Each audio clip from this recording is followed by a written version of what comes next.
Okay, thank you, Charlie. All right, like I said, I work out of the Jarvie Ranch.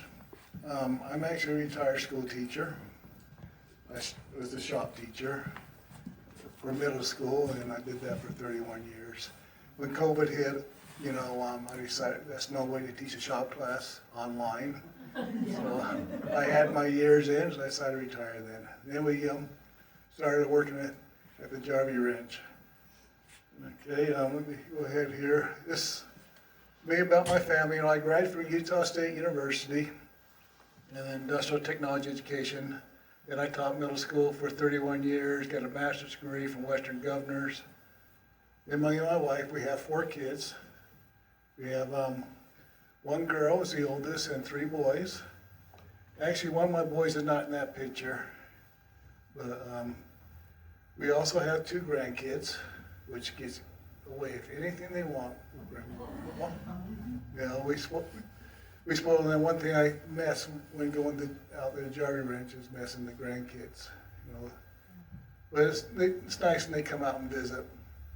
My first time in Browns Park was in 1975. I was a young man going down the Green River, and didn't know much about it then. But I met Esther Campbell then, who was running the Jarvie Ranch. And I always was interested in history about Butch Cassidy. That's what drew me to it. But my wife and I, by the way, this is my wife right here, Diane. Yeah, okay. Our first anniversary, we actually went out to Browns Park, the John Jarvie Ranch. We wasn't planning on that. We were 2 college kids, and we decided to go see my brother and his wife in Vernal. No, actually, they're in Roosevelt. We're in Roosevelt. And my brother said, let's go out to the Jarvie Ranch. And I haven't been there since, I was about 14 and that. And so we drove on out there, and I was surprised how much they improved the Jarvie Ranch. The store was rebuilt then, and we had a good tour of the Jarvie Ranch. Then we drove the car across the swinging bridge, which you cannot do now. And, well, No, you can't. you still can't do it if your car is small enough.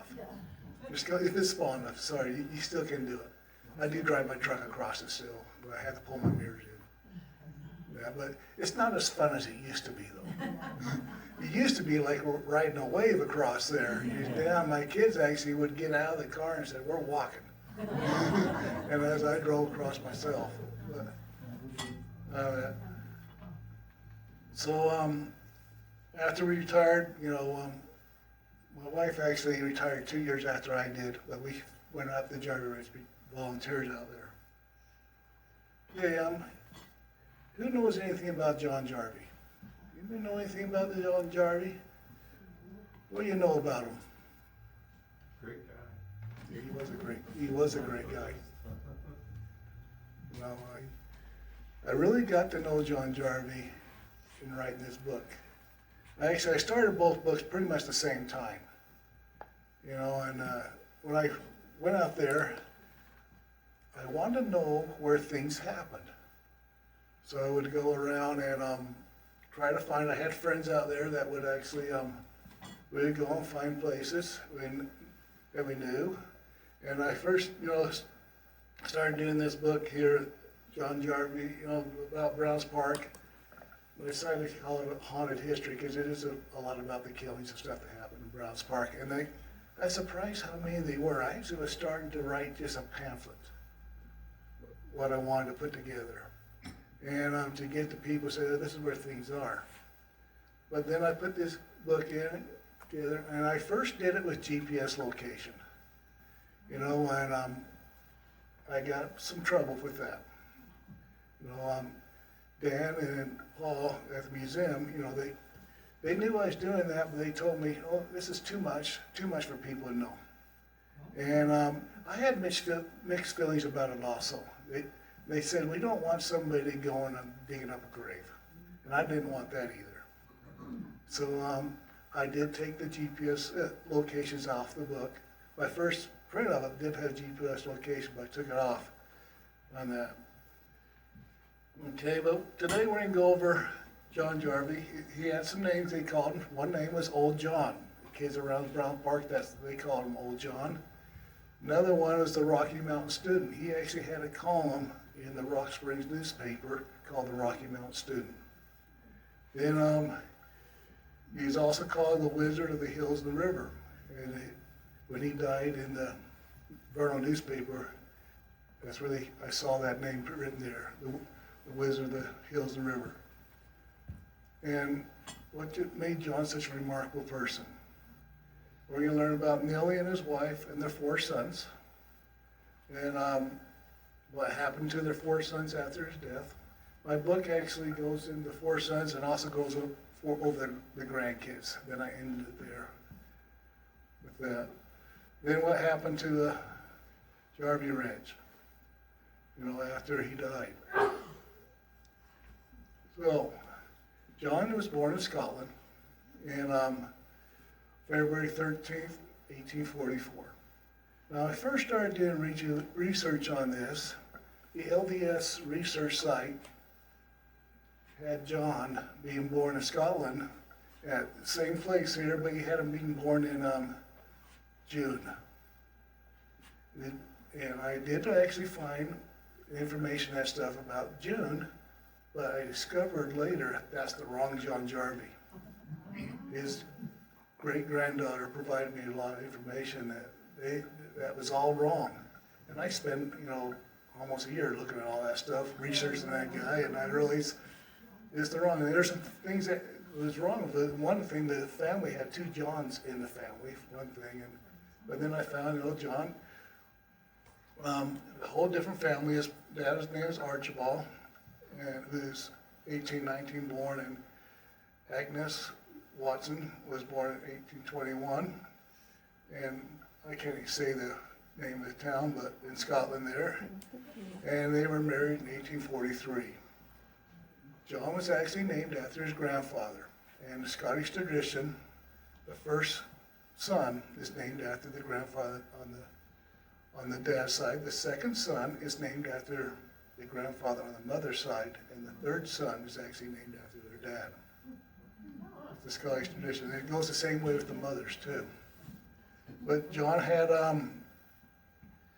brothers and sisters. James, which was born in 1846. By the way, this is James right here.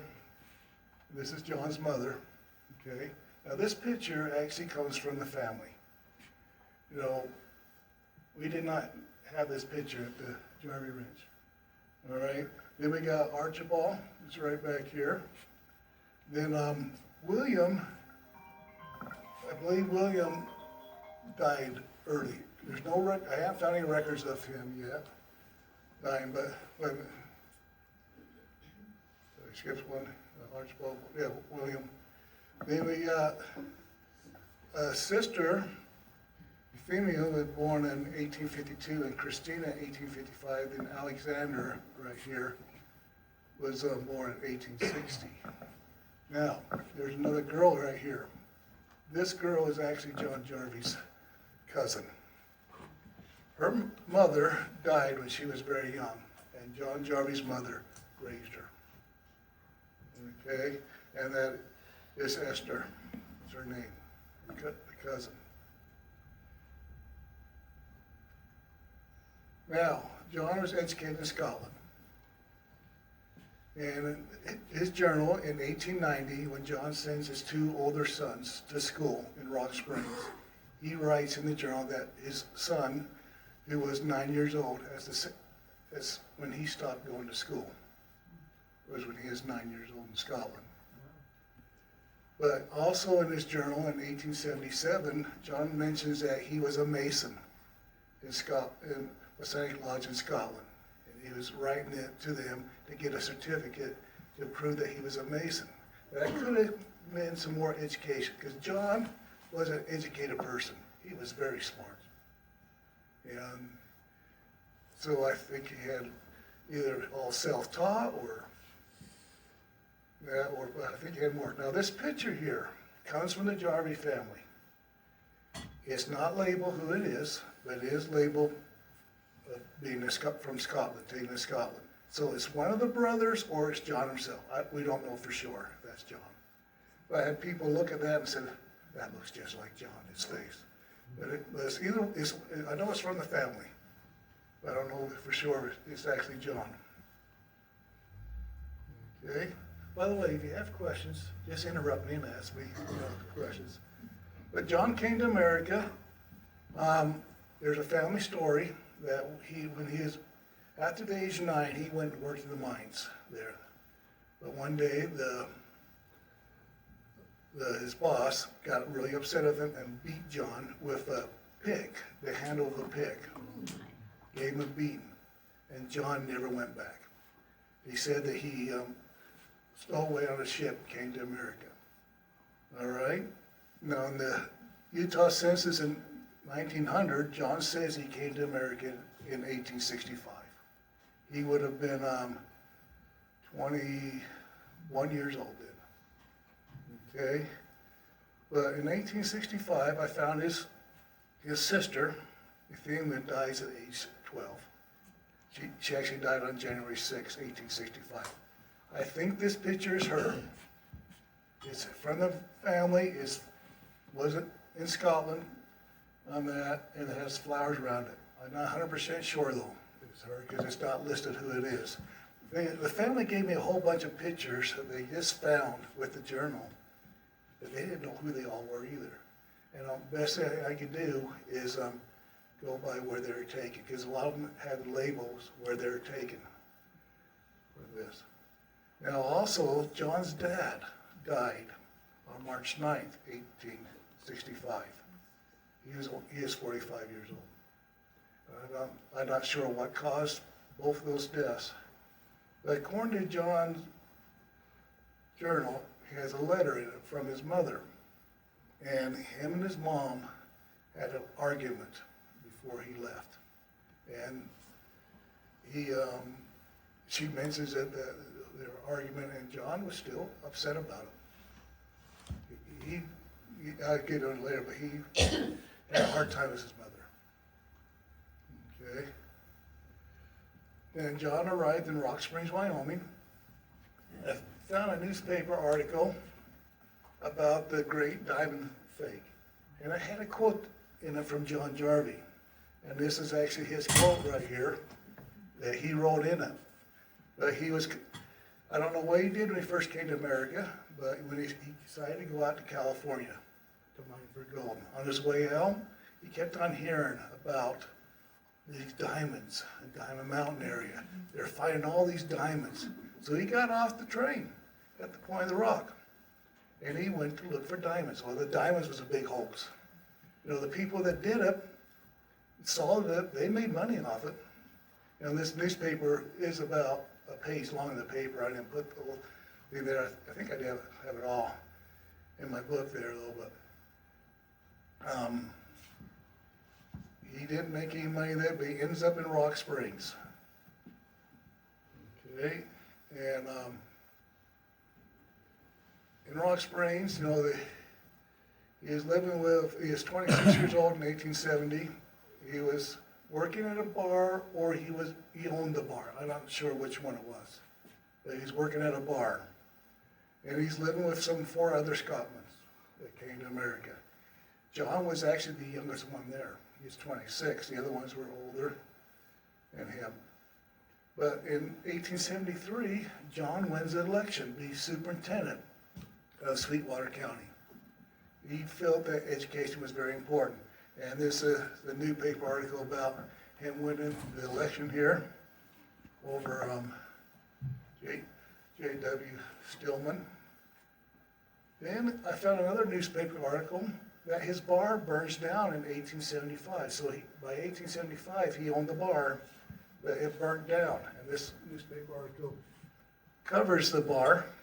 And also in 1875, he got his U.S. citizenship. And also in October 8th, he got the Will Wall Saloon. He bought that from William Wall. So that was his saloon. It's a kind of a 2-story building. He could have had the school at the top of part of it. I'm not really sure about that. They could have when they started the school. He also ran a boarding house too. But John starts writing in his journal in 1879 that he wanted to go join Thomas Edison. He mentions this a couple of times in his journal, to be an inventor, but he decides against it. But he liked studying about Thomas Edison. Now his journal was not discovered until 2002. Okay, and by his great-granddaughter, Carol Jarvie Gardner. And she actually discovered it in her grandfather's stuff, Thomas Jarvie, and that's the second son. He had it, and he also had pictures, family pictures, a photo album, that stuff, and she also had a trunk that Nellie had a trunk. But in November of 1878, John decides to start writing this journal. I don't know if he got the whole journal or not, but he starts writing it. There's 3 times he actually writes, in 1878, he ends with Court and Nellie. Then he starts writing again after they're married for about 3 or 4 months. Then he writes again after Nellie dies. So there's really 3 times he writes in the journal. And he said he started the journal to improve his penmanship. And he had a very nice penmanship. This is actually the first page of his journal here in Rock Springs. And I actually have that on the book, kind of. And one thing he would do, he would always write the time he started. You put a time on it. I don't think that it has on most of the time. Oh, this one does it. He put the time, sometimes he put the time he ended. He would count how many words he could write in a period of time. All right? One thing I was very fascinated with John's journal was his dream of the future. And he writes it in about 5 pages. There's 2 different days he writes in this dream. And in the dream, everybody has he called it the flying car. Now, cars weren't invented until about 7 years after his dream. So, but I'm trying to think of, okay, where'd the car come? And the trains, they have the name cars, with different things of trains and that stuff. And he writes about, he had a nice seat to sit on, the flying machine, and it had a canopy over top of it. It had levers to control it, knobs. And he talks about changing going faster and slower. He would change the current. He doesn't say what the current was. It could have been electricity, or it could have been water current or air current, but he said he had changed current. And my daughter actually drew this picture for me. And these things were representing the levels of current, I guess, on the back. I just gave her the thing, and she actually, this picture is actually not in my book, because she didn't give this to me until actually December for Christmas. I asked her a while ago to get it, but she was busy and that stuff. Another thing about his dream, every house had a landing place on the roof for them to land. Everybody had a car. Even, they said they had a flying car. Even the young kids could fly them. And also in his dream, he talks about every house had an elevator in it from the roof down to the level. And he talks about the clothing that people wore. He talks about how the homes were made. He talks about his dinner. And one thing he talks about is an automatic bread slicer. They would automatically cut and slice the bread. Well, that's kind of fascinating with that. Now, John Jarvie gets a letter from his mother, and this letter really does upset him. Okay? It's on June 2nd and June 5th. He writes about the letter. He actually writes the letter in his journal they received from her mother. And he writes several side notes about his feelings towards what his mother was saying. Now, his mother was not an educated person. She could not write. He mentions that in his journal, that one of the sons must have wrote this for you because she could not write. But at the end of his journal, He says, I'd be damned if I don't doubt that this sister, whether you are my loving mother or not. It is the mere say, so don't prove it to me. So he had a hard time with his mother. Now, John, I feel, was actually when he's younger, he talks about beatings when he was younger. And I think his mother did beat him and tried to beat the devil out of him. He mentions that quite a few times, her trying to beat the devil out of him. It also turned him off religion. He didn't believe in God after that. Okay, but this is a possible picture of his mother. I don't know for sure if this is his mother. Okay. Now, Nellie Barr. When John meets Nellie, he writes in his journal in December, I met this girl that made me start to think different. And before that time, he writes many times why he is not married. And the main reason was, I haven't found somebody that I want to marry yet. And he does talk about few ladies and that. One time in the journal, he talks about having girl problems. He got a lot of girls upset of him. It wasn't until the lady that started the rumors that cleared things up for him. He doesn't ever mention what they were upset about. But they're upset. But he writes up this contract when he meets Nellie. Now, in the contract's like a business contract. He pretty much says, Nellie, you can get out of the marriage anytime you want to. Okay? I keep my feeling in your way. But I don't know if he ever presented it to him. In the 1880 Rock Springs census, Nellie is boarding and living with Anna Brown and her children in Rock Springs. Now, her mom and dad went on to Ogden. I do believe all of them were there at one time, but they went on to Ogden to live. They came from Pennsylvania. And Nellie was actually born in Scotland, same town John was born in. But John writes in April of 1880, let's see, that's one thing, but he also writes in his journal that he thinks Nellie's more like a brother to him. And Nellie gets upset about it. He says, I upset Nellie about this. She doesn't like the idea that I'm calling her my brother. But then in April, John writes in his journal that he walks Nellie home every night. And it ends right there on April, I should have put the date, it's like, I didn't. It's like, he would have been writing more, but the page is lost. Then on the side note of January 13th, he writes, there's lost pages in my journal.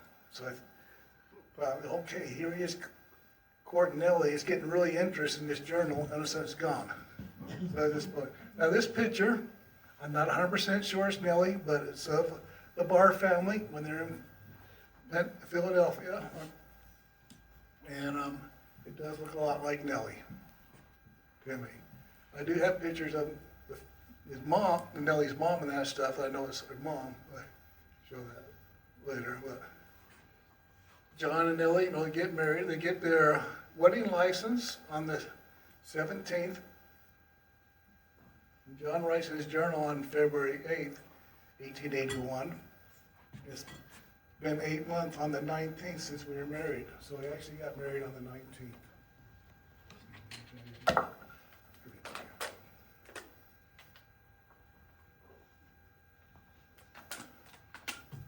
So,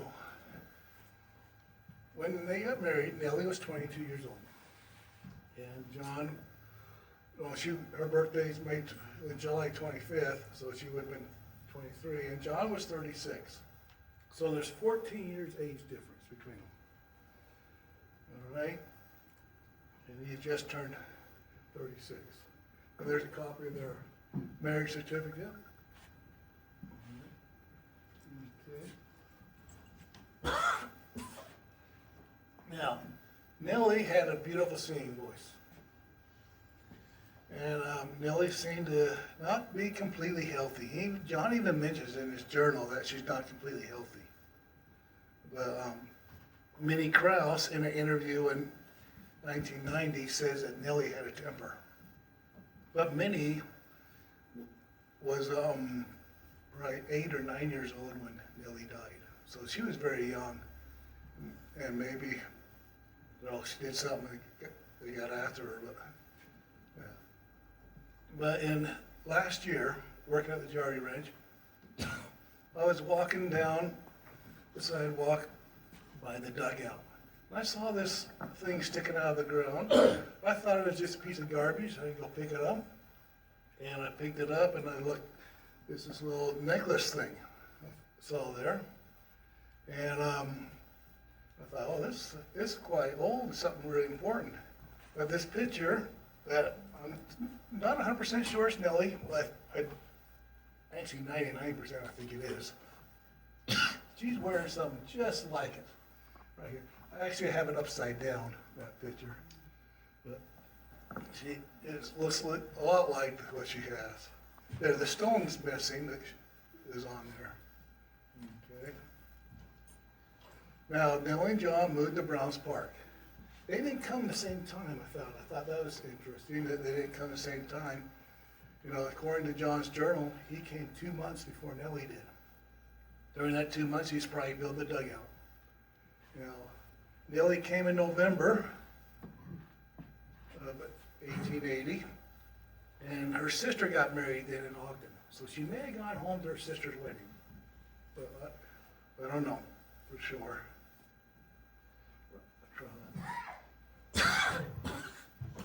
They lived in a 2-room dugout, which we have restored there at the Jarvie Ranch. John describes the dugout. He said the front room of the dugout was their sitting room. It could have been used as a store before the other one was built. But and he said they lived in the back of the dugout. Then on February 11th, 1881, John says that his hair is growing longer than normal and it's turning white. Now the video we show at the Jarvie Ranch says his hair turned in his 20s. But this, John would have been about 37 when his hair, notice he started turning white. Excuse me. Living in the dugout actually did not go well for him. Nellie and John didn't feel very well. John just got sick a few times. Nellie got sick quite often. And Nellie was also pregnant. And would give evidence that the dugout was damp. You know, food in the dugout would come moldy. He talks about a hand they had in the dugout that got mold all over it in his journal. Okay. Now the birth of their four sons. John Jarvie Jr. was born July 5th, 1881. I used to think that he was born in the dugout, but I was wrong. Nellie went home to her mom, and John Jarvie born. Now, I do not know if John went with her. I'm pretty sure he did, but I don't know for sure.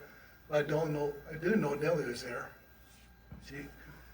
Then Thomas was born August 19th, 1883 in Browns Park. Then Archibald, the next son, was born on March 14th, 1886 in Ogden, Utah. And James, the last son, was born back in Browns Park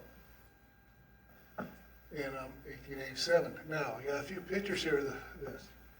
This first one here, I do think it's John Jarvie Jr., but I'm not 100% sure. But it's actually, they did go to high school in Ogden, and these three pictures are taken in Ogden, and the Jarvie family. And this one here, I know it's Thomas, even Thomas' granddaughter, that's Thomas. So I knew that. And Thomas inherited his mother's black hair. I think it's the only one of the boys that got the black hair. This one is Archibald. I got more pictures of Archibald. I actually got another picture of Thomas too. And this one, I know it's one of the four boys, but it was taken in Rock Springs, Wyoming. We don't know which one it was though. Okay. So the John Jarvie Store and Ferry and Ranch, even though the closest store is about 70 miles away, they said that John had one of the finest stores. He provided the best for his customers and was competitive with others ones. John did operate a post office from 1881. He actually writes about it in a journal, getting the post off there after Doc Parson died. And he also talks about in his journal about Doc Parson, John helped bury him. And Doc Parson is actually buried on his Doc Parson's ranch. It's not at Ladore Cemetery. There's a marker there at Ladore Cemetery for him, but he's actually buried there. Some people told me, well, they moved him. The only problem is his granddaughter's buried next to him, and they didn't move her. And I said, they didn't move them. They're still there. And even the family has told me that's where they're buried. You know, but somebody put up a marker there on that. Now, he quit being the postmaster when he was asked to spy on the Bernal postmaster, and John just decided he's not going to do that. He loved to visit with his neighbors and customers. Now, back then, when you went shopping, you gave the storekeeper a list of what you wanted. He went and gathered it for you, and then you would pay for it. It's not like what we do now, go get it and go to the checkout stand. But he also loved to read the bumps on people's head. Kind of confusion. I heard one person try to tell me that outlaws would go to them, they get their heads read before they go rob something. I don't know how true that was though, because I think that's just a rumor. There's no proof of that. See, they were doing that. Now the ferry was the only crossing the Green River for about 100 miles, unless you wanted to swim. The customers couldn't pay for it. He would actually trade goods for them too. He actually put an article in the paper that, you know, we can't pay, I would trade goods. Now this ferry right here, this one's called the Taylor's Ferry. They actually the ones that ran the Jarvie Ferry after him. But if I look at this, here's the road going up the Taylor's Flat. Well, it's a road now, it wasn't back then. Going up the Taylor's Flat up here. This road right here, these actually match. Even the mountains in the back. When I stand there, look at John's Ferry, all that matches up. So that is what his ferry looked like. And we have a marker there, and it has a picture of a ferry, and they put the ferry at Moab on the marker, and I kind of thought, why didn't you put this one there? That was this ferry. But this label is the Taylor, and they ran the ferry after John. We died for a while. Now, Sadie Barr was Nellie's younger sister. And Sadie came from Ogden when James was born to help Nellie. Nellie's mom was also on her way to help. But Sadie got sick while she was there. And the newspaper said she had Bright disease, which is actually a kidney disease, and Sadie died there. And Nellie's mom Margaret was on her way to Browns Park, and when she received word of Nellie's death. Nellie, I got in my book how old she was, but I think she was in her probably about 20 or so. She received word of Sadie. What's that? She received word of Sadie's death, not Sadie. Nellie. Oh yeah, You sorry, said did I say Nellie? Yeah, Sadie's death, thank you. Now, Sadie could have been the first white lady to die in Browns Park. You know, Doc Parson, you know, his stepdaughter was the first lady in Browns Park, he got recorded of, but she actually died. They moved out of Browns Park before she died. Okay, and she was taken back to Ogden to be buried. They would have had to take her by wagon and by train. And this is the newspaper article talking about her death. Now, Sadie was an opera singer. I got several things in my book about her singing the opera in Ogden. It's at the Ogden Train Station Opera House, where she sang at. So I got at least 4 plays that she was in before she died. So she was really quite known. But there's a picture of Margaret, Nellie's mother, and Sadie right here standing next to her. This picture was taken in Philadelphia, and that's Sadie's grave in Ogden. In the newspaper about her death. Then 2.5 years after that, Sadie's death, Nellie became sick with tuberculosis, that's bleeding from the lungs, and she ended up dying. She died on May 9th, 1890. Minnie Cross says that Nellie died in the bedroom at the Jarvie house, and Minnie's aunt, Jenny Law, was holding her. Okay. Nellie was also buried in Ogden, next to Sadie. Now, they're not right next to each other. There's a space in between them. I think that space was supposed to be for John, but he's not buried there. He's buried in the Door Cemetery. But John says in his journal that Nellie actually died on May 5th. He said, I here been a willer for 3 months this past on the 5th, so he writes them out. Now, when Nellie dies, John was 46 years old, John Jr. was 8, Thomas was 7, Archibald was 4, and James was 2 when Nellie died. Now, our video we show at the Jarvie Ranch says that James was 8 years old. I always tell them that's not right, because John Jarvie Jr. was 8 years old. James was just 2. And I found 2 newspaper articles on the same day, one written in Ogden and one in Salt Lake. One says that Nellie was a Mormon, LDS Mormon. This one right here in Ogden. The other one says she belonged to the Epiphany Church, and that's where the funeral was held. So there's a conflict on what religion she actually had. But John did raise the 4 boys by himself after Nellie died. He never remarried.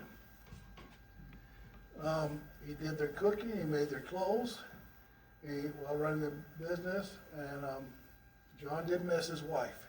It's said that he left everything just like she left it. Didn't move at all. Now, this is a thing of the Rocky Mountain Student, which John had a column on that. And this was to introduce John. I don't think John wrote this one. I think it was written, it doesn't say who it was written by. It talks about the gray-haired Scotsman, and it talks about his raising the kids, his store, and how well it was. It was kind of interesting. I do have that in the book here. Now, educating his sons. After Nellie's death, John did send his 2 older boys to Rock Springs to go to school. So John Jarvie Jr. was 8, and Thomas was 7 then. They lived with Miss Clark, who John knew, who also had a family. And Archibald, when he was old enough, and James, they also went to school the same way. First Rock Springs. Then when they got into high school, they went to Ogden. Now, that's true for everybody except for James.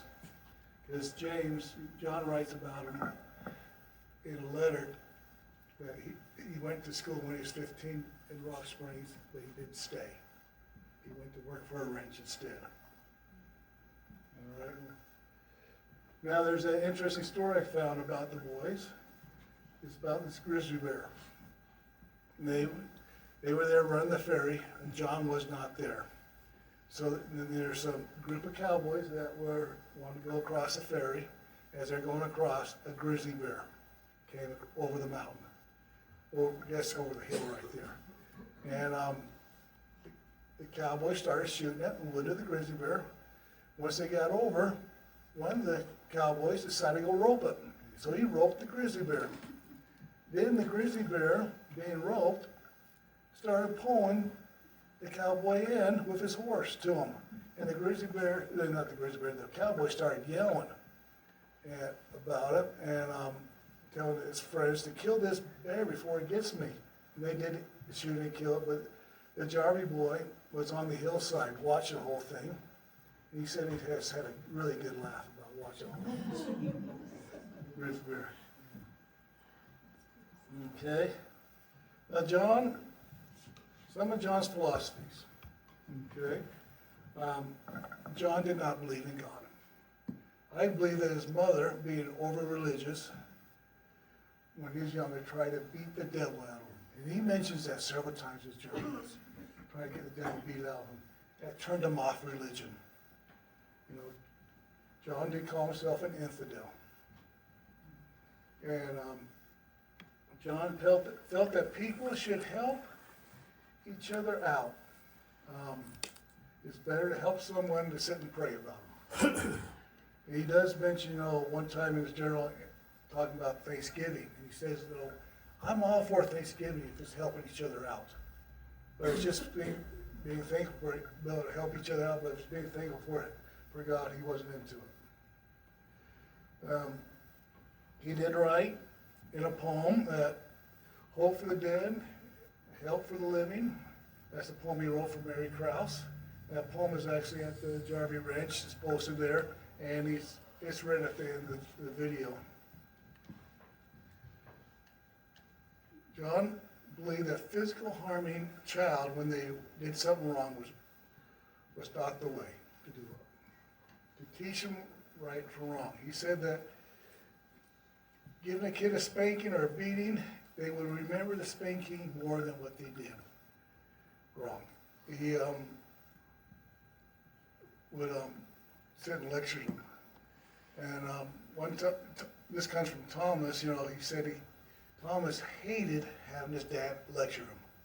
He said, I wish he'd just give me a spanking or something to get over with. But the lecture was miserable. But Thomas did say one time he did get a spanking.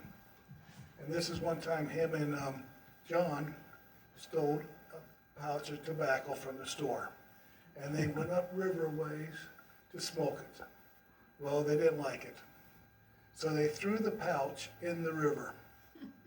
And John was downriver fishing. And he caught the pouch. And Thomas said he was so upset for us wasting that pouch. He didn't care that we were smoking, but wasting that pouch. He was upset and he gave us a spanking for it. And John did say in his journal that he was very good at taking care of the sick people. And on December 4th, 1809, John writes about taking care of an old man named Miner. And John writes about brushing Miner's teeth. And he said in his journal, I would rather empty a pot than help someone brush their teeth. He even says that even if it's hard and dry, I'd rather do that than brush somebody's teeth. Now, John did invest in mining. You know, when he was younger, he worked in a mine.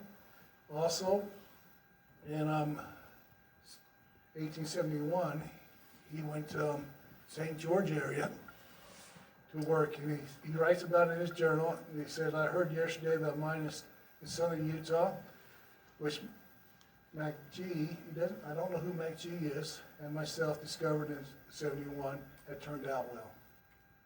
But when he was there, it didn't do very good. John was studying the geology and layout of the land, and to find a good mining area. He was partners to become owners of the copper mine called the Bonadine in Douglas Mountain area in Colorado. But the mine did have lots of copper there. The problem was transport the ore to the railroad in Rock Springs. You know, they had to travel about 100 miles by wagon first. And also, they could only work it during the summertime because it's high in the mountain there. Too much snow there to work in the wintertime. But John ends up losing a lot of money. He took out loans to invest in his mines. And he became very much of a tightwad because he wasn't making enough money. And his kids kind of thought, yeah, you're too much of a tightwad. We can get more money to work for somebody else. We can't for you. But John did have 2 accidents. He writes in his journal about digging a well at his place. Now, I've seen maps, and then there's one place kind of by the blacksmith shop called the Pump House. It's not there anymore, but I think that's where he dug the well. But while he was digging the well, he had a big stone fall down and hit him on the shoulder. And it put John down a few days in bed. And another time, working at a mine, a large rock hit him in the head. And I think this top one here talks about that. And they didn't think he'd live from it. He did live from it. And then another time he fell 25 feet down a mine shaft, was hurt. Then Minnie Krause tells about helping John remove bandages after he was thrown from his horse. He was over looking at a mining area in Red Creek Canyon area, which is just kind of north and west from the Jarvie Ranch. And the horse, the strap underneath the saddle broke, and John fell off, and he broke some ribs. He went to the doctor in Rock Springs. The doctor wrapped them all up really tight, but the bandages was giving John a fit. He did not like the itching of it, so we had Minnie Krause help pull it off, and she said that was really quite funny, pulling that tape off of him, and him yelling and that stuff as she was trying to get it all off. But she helped get it off, and he went and got a girdle, woman's girdle. He wore that instead of all that wrapping. And John Jarvie. Now most people know about John Jarvie's murder. Most of the books I've read about him does talk about his murder. But on July 6th, John was visited by two men who came to the store. Their names were George Hood and Bill McKinley.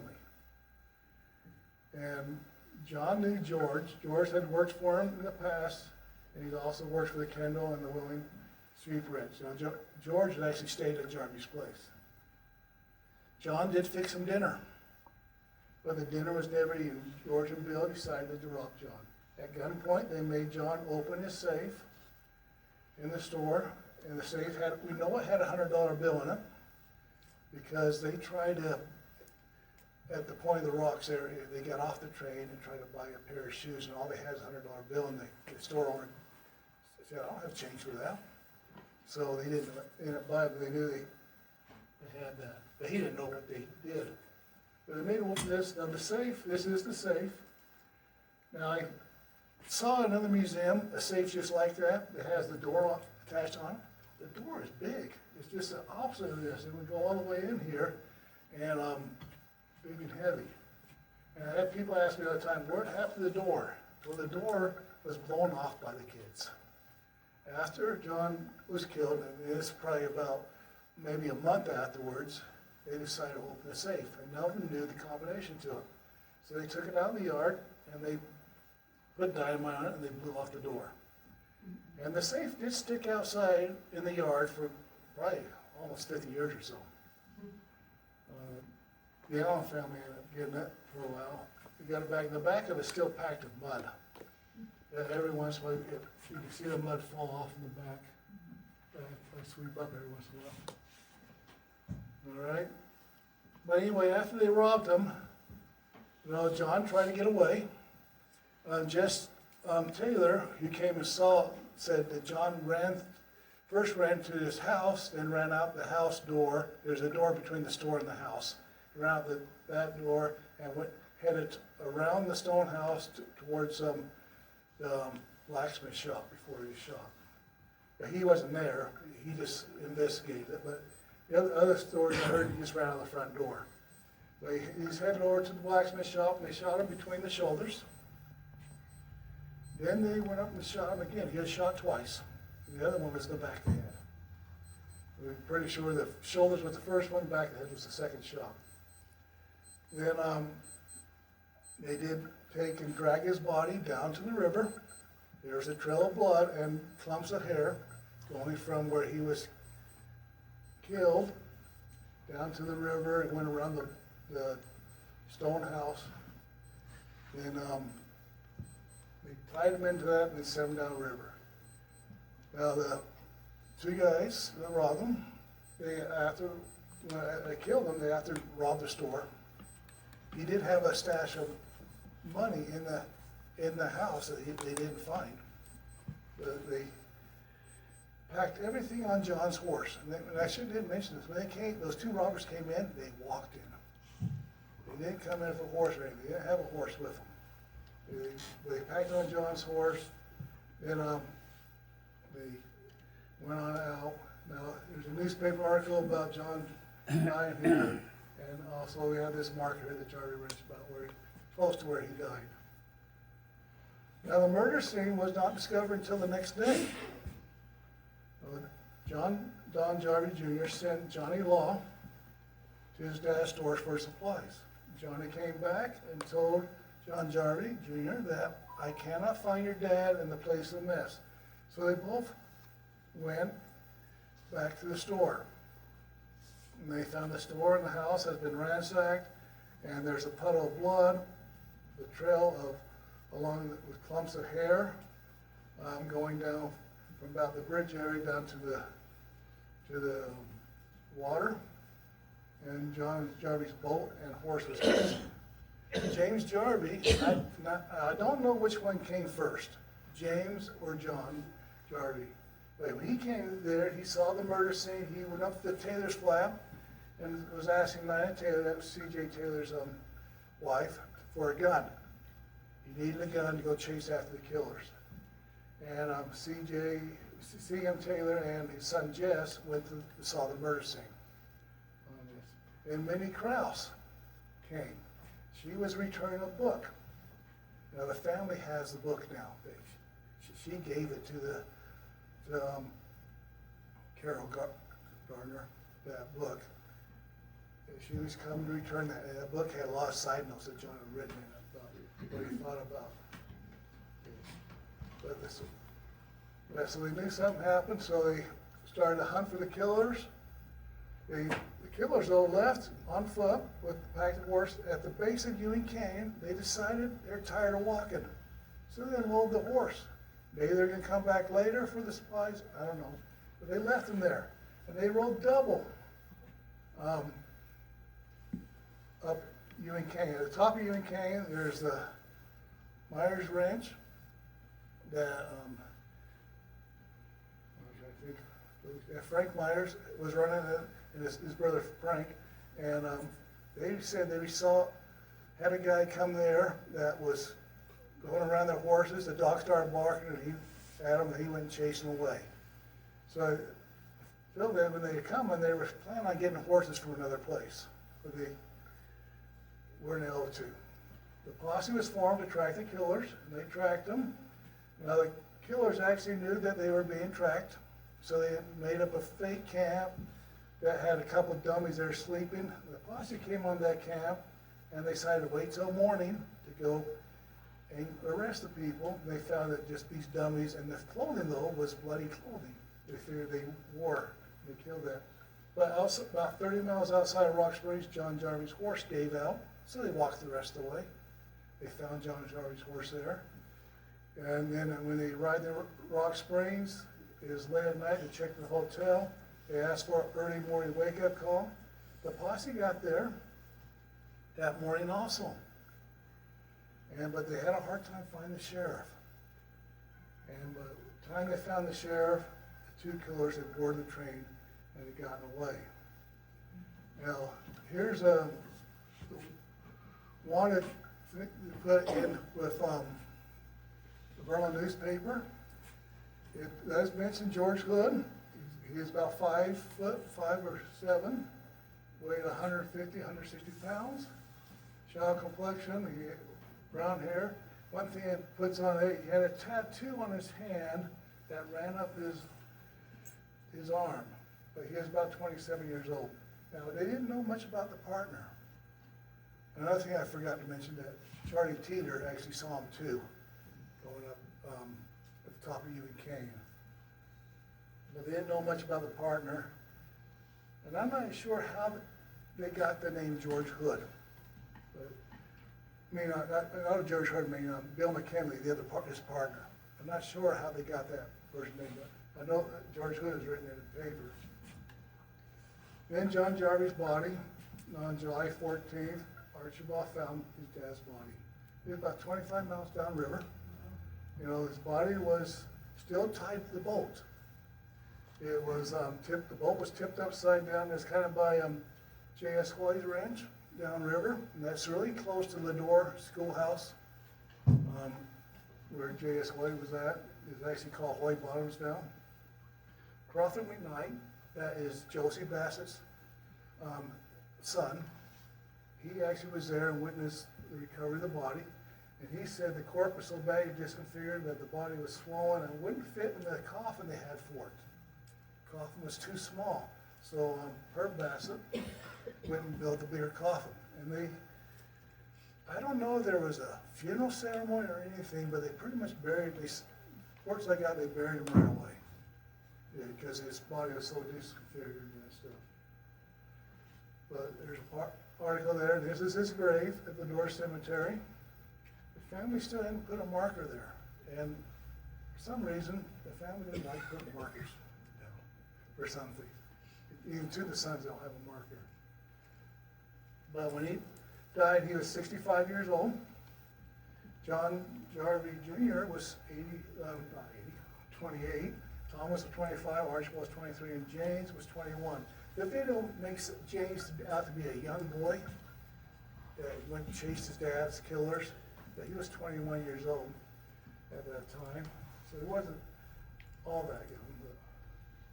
But James Jarvie, you know, chased the killers. It says that he chased them to the East Coast and back. I did find in the 1910 census he was in Sweetwater County, living there as a ranch there. But on February of 1917 in Butte, Montana, James was getting close to finding the murderers. And it is believed that they broke into his room and threw James out of a floor window in the fall and broke his neck. Now the investigators said that James was rolling a cigarette and he fell out of the window backwards. You know, the family thinks the killers actually pushed him out. But he was 30 years old when he died. And there's newspaper clipping that actually, newspaper said he was 35, but he's actually 30 years old, and this is his death certificate. You know, when I started work, they had told me James was killed in either Montpelier or Pocatello. I couldn't find any record of James being killed there.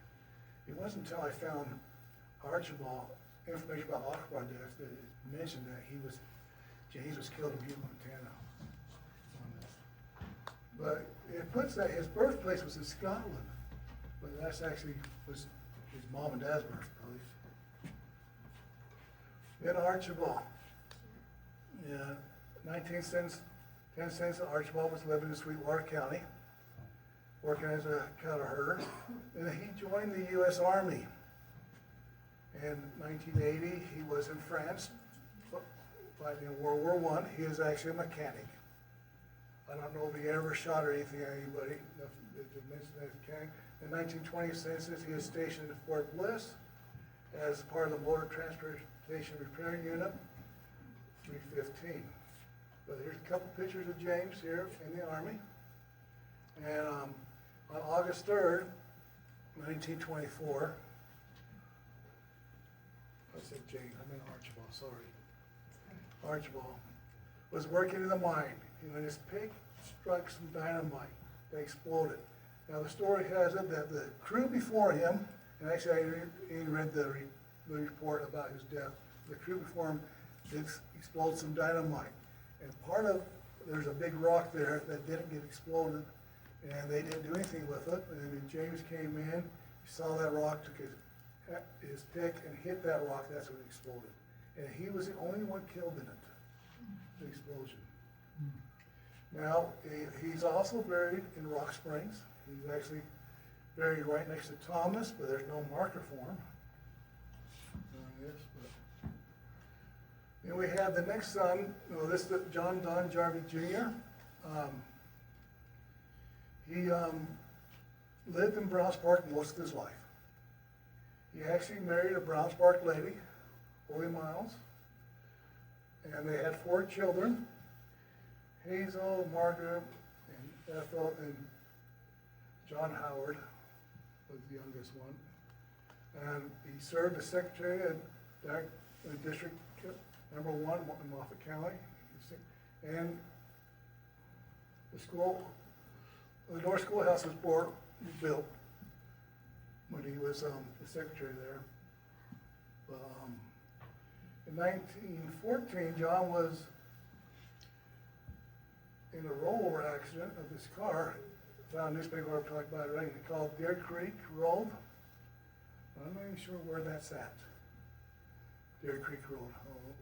Oh, I looked for it. There's Deer Creek up by Orem where I live. I don't think it was up there. He also worked on a telephone line, and he got hurt. He got slipped on some ice and just hit his knee. And there's a newspaper article about that. His wife died in 1938, and John moved to San Bernardino, California. He first went to Denver, then moved out there. And he's only there for a couple of years before he actually died at age 71. This is his World War II draft card. I found the World War I draft card too. And this is a picture of his 4 children at their place on Beaver Creek. I think that house is still there, but I'm not 100% sure. There's a house off the road, looks a lot like this one, but the doors and that stuff don't quite line up right, so I'm not 100% sure if that was his, but he did have a ranch on Beaver Creek in Browns Park. And Thomas was the last one. He married Alice Flinch in 1917 in Green River. They had 6 children. Archie, Paul, Ruth, Nellie, Douglas, and Alonzo went by Luke. Him and his wife got divorced. Alyssa thought she could get a lot of money if she divorced Thomas, but she didn't get any money from him. So he got divorced. He lived in Linwood. Now, Linwood is below Flaming Gorge Dam. Okay? But this is his house in Linwood. He did move that house to Manila and lived there. He actually bought the Linwood School, and that's still in Manila, that school. The house later did burn down, okay? And he did enjoy rounding up wild horses, and there's a story of a man once getting stuck in the snow in Manila. And he went to Thomas to see Thomas could use his horses to help pull him out. And Thomas looked at him and said, well, how'd you get stuck? And I said, well, I was driving and slid off the road. Well, Thomas told me, well, if you got stuck by yourself, you can get yourself out. And he wouldn't let him use his horses. Guess heckle the other people. But Thomas didn't have his dad's way of helping people. He said, no, my dad helping people, costing his life. And his World War draft card, which I have right here, mentions he has a bullet hole in his right leg. I mentioned that to Carol, his granddaughter, and she did not know that. She didn't know that Thomas was shot once. But so we don't know how he got that, but he died in 1974 in Rock Springs, and he's buried there in Rock Springs. Oops, I do have a picture of that now. His grave just says Tom on it. There's a rock there, and he lists him and Archibald being next to each other, but they're not really a proper marker there. Okay. That brings to the end of that presentation. And I got my other book, Browns Park Haunted History. You okay? We keep going? All right. I did a shorter version of this. It's not quite as long. But I initially was writing a pamphlet, but ended up being a 300 plus book. And I first included the GPS, but I took that out. And I read that. But nearly every story I found in that, I have in that book, I try to back it up. Either newspaper articles or letters or something from the time. I try to back them up. I actually don't like people when they write, say, so-and-so told me this, and there's no backup to the interview, anything like that. If you have the interview written down and stuff, instead of so-and-so, he said, well, I can't go ask so-and-so because they already passed away. And that, but I try to back everything up. Like, same thing with the Jarvie book, I try to back it up on that. But this book actually goes through a lot of the killings and mysterious deaths that happened in Browns Park. I'm not gonna go over all of them, but H.M. Hook, drowning. You know, he was going down the Green River